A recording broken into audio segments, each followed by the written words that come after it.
Oh man. So Joey, one of the things you did recently that I loved and I retweeted wasn't really an imitation of a specific person at all, but it Yeah. was you coming back from a date and being interviewed in a closet for a press conference, where you were just like that nonchalant quarterback who says something without saying anything. Was that any specific quarterback you actually did have in mind right there, Joey? Where did that one come from? Well, my mom is a huge Eli Manning fan. And Eli Manning has always been somebody to me who's been the king of, like you said, saying something without saying absolutely anything at all in the most dull way possible. I'd like to think I was a little bit cooler than Eli Manning. Maybe looked a little bit better than him. He's kind of goofy and kind of that like just dead face that he has on, you know what I mean? Right. So just a little bit of that as an inspiration. But no, I mean, you guys know, just being in locker rooms all the time and like you just have to sit there and you have the people talk about this a little bit, and it's just okay. All of a sudden, they're talking about how the game plan didn't work, but it did work, and we'll draw it up again next week. And you're like, what am I going to use with that at all? So that's really what it was, just like taking that in real life, obviously, because I've been around it so much in sports, and let's make these parallels happen. And it worked. The whole thing is just downright hilarious. And So that, Thank you.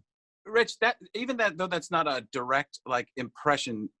Dana Carvey talks about this too, and he's explained it the best that I've heard, is that you do an impression of a non-famous person, and that's a character.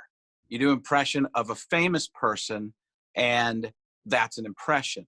Now, the big difference between those is that you have to have a little more setup for the character who's the non-famous impression. Joey's really great at that, at immediately giving you the point of view of the person, so you go, oh God, I know exactly where this is going. But I mean, it's like when you would watch Cheers back in the day, and you know Cliff or Carla's going to say something, and then they say it, and you're like, that's exactly what they're supposed to say. How did I not think of that?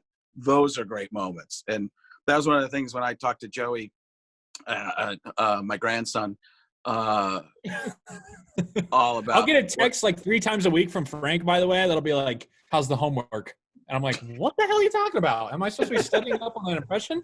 And it's just this, the next line. Oh, that's supposed to go to my son, which is I also, do actually do send that happens because my son's Joey Caliendo. He's Joey Mulinaro.